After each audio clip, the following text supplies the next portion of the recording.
So Road to UFC Season 4 was just announced by the UFC, as well as the entire roster has also been announced by UFC Asia and also by Chris Prisnell by MMA Ecosystem. Now, the first round of fights, the first round of the tournament is going to be taking place May 22nd and May 23rd. If you want my guess, it's going to take place in the UFC Shanghai PI. But I wanted to talk about in this video the entire roster that has been announced and also just some of my initial thoughts on it. And I also wanted to shout out Chris Prisnell because he is actually my my news source for this one here. He's also the #1 news source of pretty much everything Asian MMA as well, and he did post the entire list here. And also it was reposted on a Tapology forum, and I've just been kind of copying and pasting the names to make this video, so thanks to Le Mayonnaise for sorting this out for me, because it saved me a bit of time. So before I get into it as well, I do want to say a quick thing.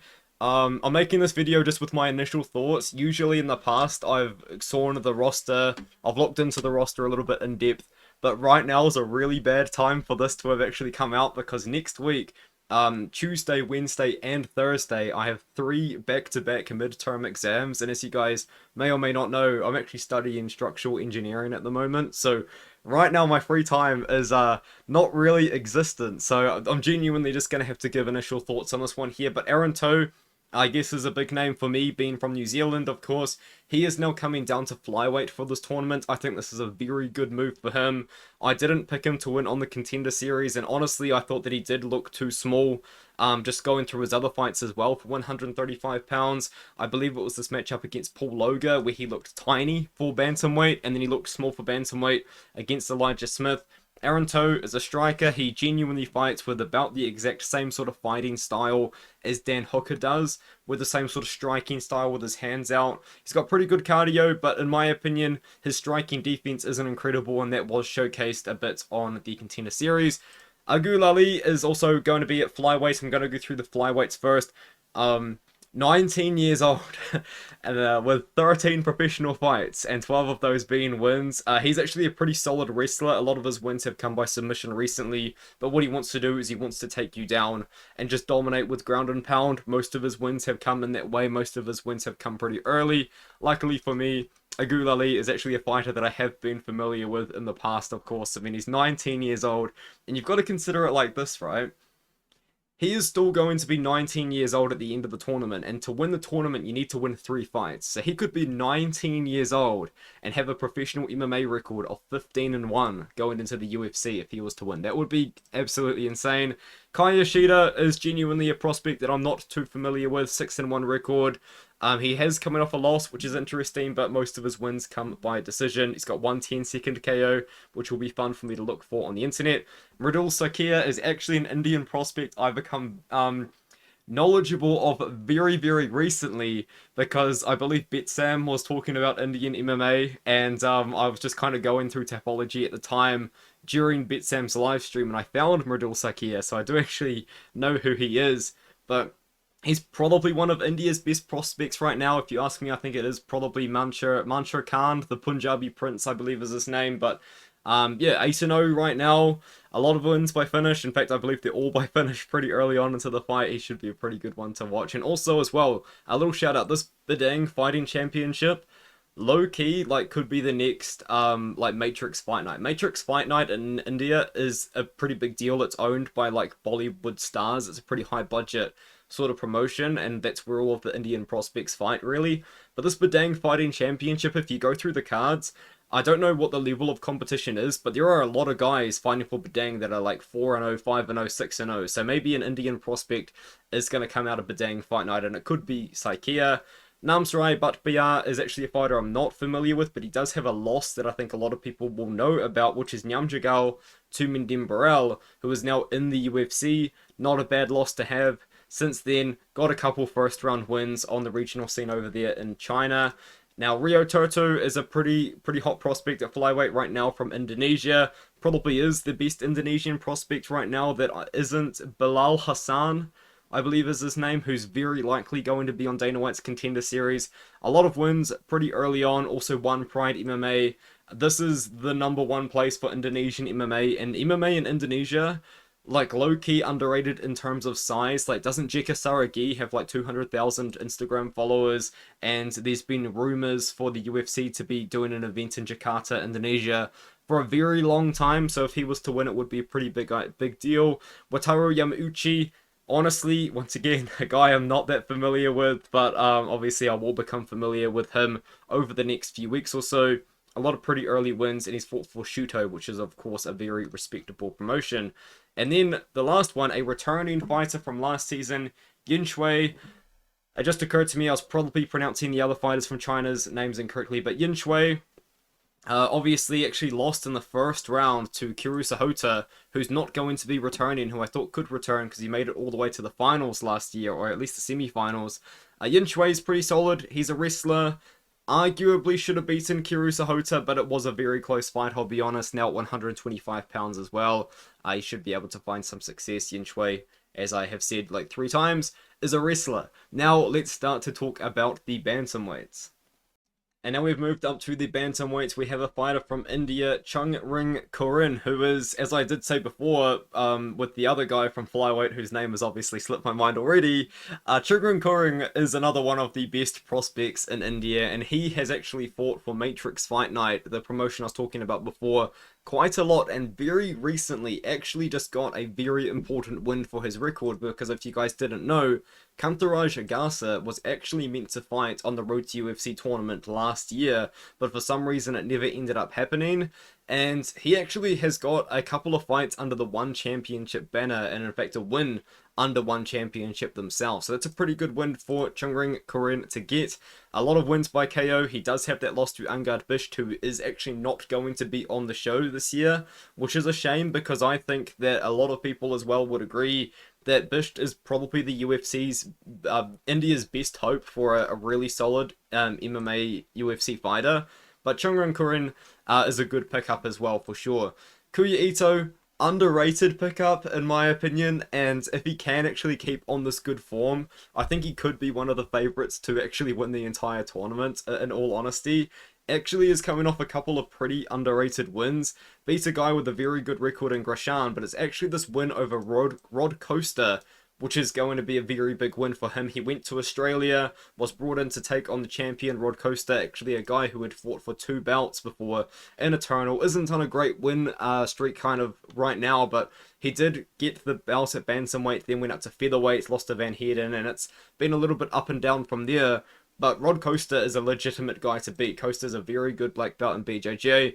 And then he went out there and then he won the belt at Grosjean as well. So he's got 2 regional belts in the, I guess, Australian, Asian area. Kuya Ito, very experienced fighter. I think an underrated pickup. Peter Daniso at bantamweight's an interesting one to me. He is 5'7", but genuinely doesn't look like a bantamweight in my eyes. Actually does have some history with another fighter on this, which I'm going to talk about in a moment. But he lost to Namjagal Tumindimbarel, got choked out pretty quickly in that one there. But before that, he knocked out Sim Kai Zhang, who was also on this bantamweight list here. But on my opinion, genuinely, I think Daniso's too small for 135 pounds, but he's a very good prospect of Top Noi Karam, and just, I guess, like the MMA scene that's coming out of Thailand right now. He is very explosive. The grappling isn't quite there. He did get caught by Tumindim Barrel before he got choked out, but still be interesting to see kind of what we see out of Daniso. A very explosive, very young, quick striker. Rui Amura, full transparency, I'm not too familiar with Rui Amura. A lot of wins by submission though, a lot of experience against pretty solid competition as well, which I think could make for some pretty interesting fights, and also has fought for the Shuto banner many times. Sim Kai Zhang, who I just talked about, of course, has that lost to Peter Daniso, but then was able to get a pretty good win over in the Philippines. Sim Kai Zhang actually genuinely does have like a lot of very good technical skills, and I did pick him to beat Peter Daniso in that matchup, but it was a big win for Daniso when he was able to get that KO win. Suling Rabo, once again, full transparency, and in fact, in full transparency, I'm actually not too familiar with the next 3 fighters that I'm about to talk about. Suling Rabo, he's from Sichuan, which is pretty sick. Fights for Embo Fight Club, which I believe is where like a lot of like Yijia, I believe, fights there too. But yeah, a lot of prospects come out of there. He doesn't really have any great wins, which is just really kind of scary for me to kind of be able to go and watch tape on him and then be like, how good is this guy really? Because we do know the story, of course, of an absolute hero last year in the featherweight division, Zhu Kangxie, where I watched his tape against opponents that weren't that great and I wasn't super impressed, and then it turns out that Zhu Kangxie is probably the next UFC champion at featherweight, let's be honest. Hi TLT, once again, truly, before now, wasn't too familiar with him. Once again, doesn't really have the best wins on his record, so it'll be interesting to see how he goes. He does have a loss to Zhao Long, who's in the UFC and has recently had an absolute war. A loss to Dinar Bakare, who I believe isn't in the UFC anymore, but I could be wrong about that. And now we have a fighter from Vietnam, and if I'm not mistaken, I could be wrong, I believe he is the first fighter from Vietnam to actually compete on the road to UFC tournament, Van E Niem. And yeah, just kind of once again has fought okay competition, to be fair, but it's going to be pretty hard to tell because he's only really fought guys for this Lion Championship, which is a promotion, in true honesty, I'm actually not very familiar with. But now we can move up to the next weight class. And now we're going to be moving up to the men's featherweight division, and this is where things are about to get very embarrassing for me because I need to be honest, I genuinely am not very familiar with a lot of these featherweight guys, and it kind of has shown to me that my Asian MMA knowledge is actually a lot rustier than I thought it was. And in my defense, I do kind of mostly follow the flyweight division because it's quite fun, and I feel like that division has the most prospects that aren't signed to the promotion. But we have now, I apologize, Ailanya Ahijang. He is 15-3, very good record, a couple of pretty good wins on his record, a couple of losses to guys that are pretty good. Ultimately, just a guy I'm going to need to look into more, of course. Chang Min Yoon, I do know who Chang Min Yoon is because he did fight for the Korean Zombies promotion very recently for Zombie Fight Night, and this is actually the show which I believe the UFC matchmakers physically went to. And if you guys don't know, a couple of guys from this show were actually signed straight up to the UFC. I am lying to you. I'm not lying to you, it was the show. Okay, I can tell you for a fact, Ju Sang Yu was signed to the promotion, and I believe Mateus Camilo was also signed to the promotion because Dobchuk Nabutov was actually the guy that was at that press conference and asked Dana White for an opportunity to fight in the UFC. He was given this fight on this card, and if he was to win, he was going to get in the promotion. However, he lost, and Mateus Camilo ended up winning, and Camilo is now signed to the promotion, and I believe a couple of these other guys are going to maybe be on the Contender Series or something along those lines. I'm not too sure, but Chang Min Yoon was in the co-main event of that card. He got a draw in that matchup, and of course does have some experience fighting for the promotion, won a championship, and actually fought Kai Tang, who was a pretty big deal in that promotion. It'll be interesting to see how he goes. Dong Hyun So, once again, I've heard the name, I've seen the Tapology profile picture, haven't actually watched the fights, just full transparency there. Lee Jin Park, now he has fought for Black Combat, which is a pretty awesome promotion out of South Korea. Now, as someone that can only speak English, I can't really appreciate the what goes into the Black Combat events, but if you go to the Black Combat YouTube channel, the way that they kind of market their fights and put their fights on is they will pre-film the broadcast and then they'll build a storyline, and it's like all post-produced broadcast, so it's not a live broadcast, it's like a post-produced YouTube video to watch the card, which is pretty awesome. I hope that made any sense, but it's just a different way of doing things. He should be pretty good because Black Combat is a pretty solid promotion there and hasn't been around for too long either. Jin Aoi, a lot of experience for him, and I believe he has fought for Ryzen. I am correct about that. But yeah, just once again, getting exposed. This is my boy though, Lee Kai-Wen. Hey, Lee Kai-Wen, he ain't letting us down this time, mate. I'm telling you, he is going to win. I've actually talked to Lee Kai-Wen before on Instagram a couple of times. Has gone on a pretty good win streak recently, just fought a couple of guys. I mean, a 2-fight win streak. That's just me being biased, I'll be honest. However, I will be honest, I picked him to win the tournament in 2024. I genuinely thought he was going to go all the way. when he absolutely obliterated Lukai after a couple of years away. I thought that this was it for him. I thought he was going to win. The fight against Kuyakanda was really boring, I'll be honest. Let's be real. And then against Ija, he just kind of got a takedown and got subbed pretty quickly. It was actually a little bit sad to see, unfortunately. But Lee Kai Win, this guy's good, man. Like, he's got a wrestling background, but he fought for one championship. There's a whole situation about that where I believe he wasn't very happy with his contract, and apparently he was actually going to sign to the UFC in this period here, but then he lost to Fabricio de Andrade and he didn't get his contract anymore, so now he has to fight on the road to UFC tournament.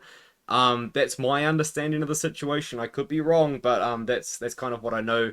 But I think, once again, I'll be honest, aside from maybe the last guy we're going to talk about, I think Lee Kai Win can win the tournament again. I do. I think he's got the skill set to do it. The problem is, like, does he just show up? Because he showed up against Lukai, put on a pretty good speech there.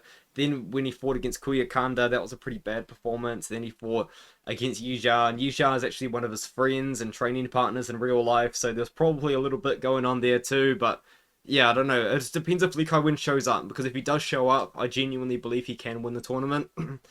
Keishiro Nakamura, I recognize the Tapology profile because I'm pretty sure, wasn't he meant to be on last year? Or something like that? I could be wrong.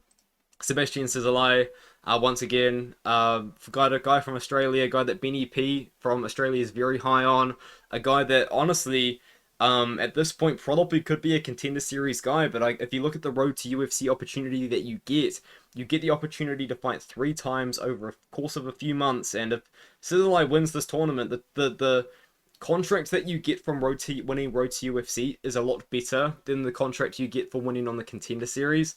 And for Cizalai, I think that he's probably gone with this option here because he is a pretty solid grappler. He's got a lot of pretty solid wins as well on the Eternal MMA scene as well. Like, he beat Dan Jones, but I think Dan Jones was fighting for the first time in quite a few years. Am I correct in saying that? Yes, I was. He hadn't fought since 2019. That's a solid win. Gabriel Schlupp, 6-0. Dimps Gillies, a guy around the regional scene that just puts on absolute bangers.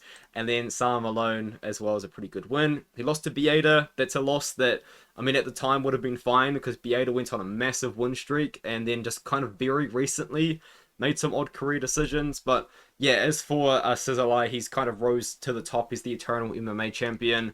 And I think aside from Lee Kai Wen, and like maybe Chang Min Yoon, I think he's got the best chance. Let's move on to lightweight. I've lost my voice. Alright, I've had some water. Now we can talk about lightweight. Lightweight, in my opinion, this is actually the best division out of all of the ones in the tournament. And Daichi Kamiya is the first one that was announced. And he is coming off a very big win against Raymart Quintana, who actually has a big win of himself when he knocked out Blood Diamond, the former UFC fighter Blood Diamond. So Daichi Kamiya beat the guy that beat the man, if that makes sense. So Daichi Kamiya got a twister in that fight. He's a very good grappler, but he's actually a wrestler mostly. Should be interesting to see how he goes in this division. Denny Daffa out of Indonesia. Genuinely not too familiar with him. A lot of first round finishes for him though, and he's 6'1", so he's going to have a bit of length. Dom Marfan out of Australia. Dom Marfan's actually been on a pretty solid little win streak recently, beating a couple of solid guys. Quillan Salkild's now in the UFC, and he lost to Quillan Salkild both times actually. But Dom Marfan's actually a very good grappler that actually has pretty solid striking as well, and a very interesting sort of striking style. So it'll be interesting to see how he goes. And he was meant to fight against Daichi Kamiya, and I'm going to guess that that fight was actually cancelled to make space for these two to go on the road to UFC tournament. Jack Becker, I'm glad to see Jack Becker's getting his opportunity now, as he has gone through some pretty tough moments in his career. Did have a very big high against Dan Hill, knocked out Dan Hill, and then defended the belt pretty quickly afterwards after that. Got a very bad injury, and then after that wasn't able to bounce back with his return after dealing with that injury. And now, since then again, he has gone 3-1. And Josh Togo's pretty good. If I'm not mistaken, Josh Togo's now fighting for the PFL. I'm correct in saying that he did get a loss, but he is fighting for them. And I think that Jack Becker, definitely just given the fact that he's got experience, he's got championship experience for Eternal, could actually have a pretty good shot as well at potentially taking this out. Jae Hyun Park is actually a fighter that I believe We have seen on the road to UFC before, we had to deal with the absolute monster that is the wrestling of Shin Horiguchi, and then he got knocked out by Abdullah Biyeda, who I was just talking about before. But as I said, Abdullah Biyeda taken a couple of pretty bad losses recently in his career. But Jaehan Park, he's coming back. Be interesting to see what he can do at only 23 years old. Ren Yaiwei out of China. It'd be interesting to see how he goes as well, because he is another one of those guys from China that just doesn't really have like incredible wins on his record. So I'll be interested to see how he goes in these matchups. Sang-uk Kim also making a return. Sang-uk Kim has actually found success in the past on the road to UFC because he beat Kazuma Maruyama, but then lost to Zhurong, who I believe ended up winning the entire thing at that point, and he has lost to Jaehan Park, who is going to be on the show. So a little bit of history there between these two South Korean fighters at lightweight in the final one. And my genuine pick to win the lightweight tournament is going to be Yuji Yannick Ifovega. I think that Yuji Yannick Ifovega is a genuine prospect to keep your eye out for. He is from Japan, and he has a very good win on his record. And it's not just who he beat, it's how he beat him, because he became the first man to knock out Emmanuel Sanchez. Sanchez had never been knocked out before. He'd fought for Bellator 20 times. After losing by KO to Yuji Yannick, he then fought Kenneth Cross, who's going to be a prospect to keep your eye out for. Definitely like a contender series sort of guy. Maybe signed up straight to the UFC if he can win this matchup coming up very soon. But he knocked out Emmanuel Sanchez, and then Kenneth Cross couldn't finish him. And like, he beat good guys, lost to good guys like Mads Brunel, looking good. He fought Patricio Pitbull, but Archie Colgan's a pretty solid boxer as well. So yeah, Yannick's got that pretty solid win by KO over him. Aside from that, not incredible wins, but still, he's 11-0 now over a couple of good guys recently. He is a pretty good kind of overall guy. I'll definitely say he's more of a grappler. His striking defense is a bit of a weak point for him. Like, you've got to think about it like this, right? If he can win this tournament, he's going to be 14-0 because you've got to win 3 times to win the tournament overall. Like, even if you look at someone like Daichi Kamiya, he'll be 9-0. Jack Becker, 16-5. Like, that's a very experienced record. Don Marfan, you might think 6-2 right now. That's 9-2 if he wins it all. So that's kind of what is so good about the tournament, is the best fighters truly do get into the UFC promotion from the pool of 8 fighters in the tournament. And I think lightweight's going to be the toughest one, but Yuji Yannick, I'm a big fan of him. He was rumoured to be on the Contender Series last year. That was fake news. I don't know who come up with it, but that was a pretty big rumour that he was actually going to fight against the guy that Alex Pereira lost to, and I forgot his name, the Brazilian guy that pulled out of his fight against Cody Steele. What is his name? It was like Gabriel or something, I forgot. But yeah, Yuji Yannick, he's my pick. And now you're going to probably be thinking about, like, what about our savior? What about everyone's favorite MMA fighter from China, Taiyalaki Nuraji? Where is he going? Well, there's no welterweight division. Word on the street is, well, word from MMA ecosystem, Chris Presnell himself, is that Taiyalaki Nuraji has a fight booked in China coming up later on this year. And hopefully if he wins that fight, we see him in the UFC. If you guys don't know why everyone loves this man, watch his fight against Han Hyo Kim. It is such a fun fight to watch. You should be able to watch it on UFC Fight Pass. And then after that, he's just gone on a roll. Like, he even fought Douglas Ribeiro, who isn't the best, obviously, but 13-7 record, smoked him in 90 seconds. Maxim Shlemenko, 8-3 record, beats him in a round. You know, and then he did a little bit of record padding, but hey, I mean, like, he's got a fight coming up. If he can win that, he's gone on a pretty good win streak now, and he should be in the UFC because he's fun. But that's it for the video. Let me know what you think in the comments below. Hopefully it wasn't too long. Hopefully you weren't too disappointed by my absolute grey area in some areas of Asian MMA, but this should be a pretty solid season, to be honest. So yeah, let me know what you think, and I'll see you guys in the next one.